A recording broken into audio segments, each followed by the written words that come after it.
The first building block is customer segments, which is really the heart of any business model. Customer segments describe the different groups of people or organizations an enterprise aims to reach and serve. So think of who are the customers you want to reach in your business model. What are their attributes? What is their behavior? And what is it exactly that they need? At this point, you are doing your best to guess what is really the right customer segment for your business model.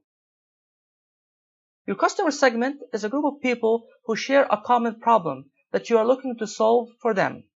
There are different types of customer segments, so let's look at a few examples.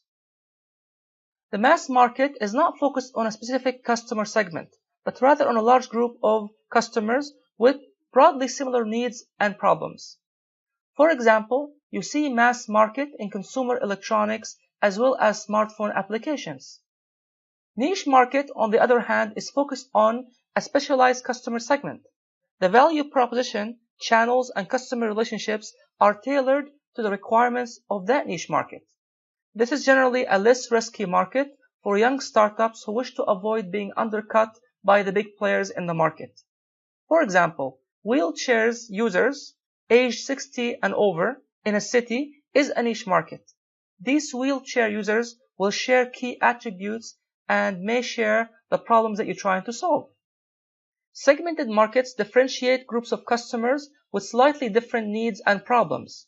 For example, a bank may differentiate its customers based on the size of their assets. Another example would be an airline offering first class for their passengers with special privileges for more expensive tickets compared to economy class.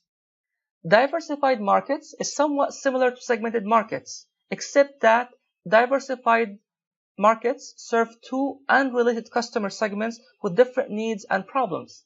For example, in 2006, Amazon.com decided to diversify its retail business by selling online storage space.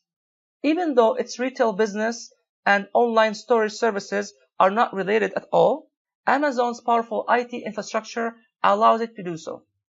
Finally, multi-sided platforms serve two or more independent customer segments by connecting them to create value. For example, a credit card company like Visa needs a large base of credit holders as well as large base of merchants who accept their Visa card. Both segments are needed to make the business model work. Now reflect on all these different types of customer segments to see which one of these is most suitable for your business model. I would like to finish with one of my favorite stories related to customer segments. And that's how we saved Nintendo and changed the gaming industry forever. The Japanese company Nintendo is famous for its Mario game and have long competed with its rivals Sony and Microsoft. They all serve the same customer segment of gamers, usually young males who love to play high-quality graphic games at high speeds.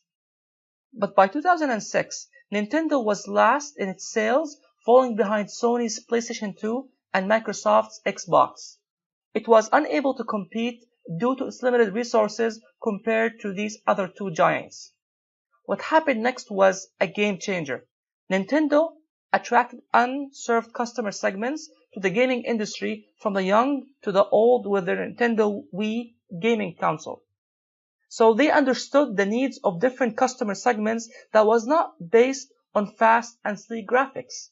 They designed the Nintendo Wii with sensor features that made it easy for a family from the young to the old to play together. Now to this date, the Wii has sold nearly 97 million units worldwide compared with the Xbox 360s, which was 67 million, and the PlayStation 3 that sold only 64 million. In the next lecture, we'll be talking about the second building block, value proposition.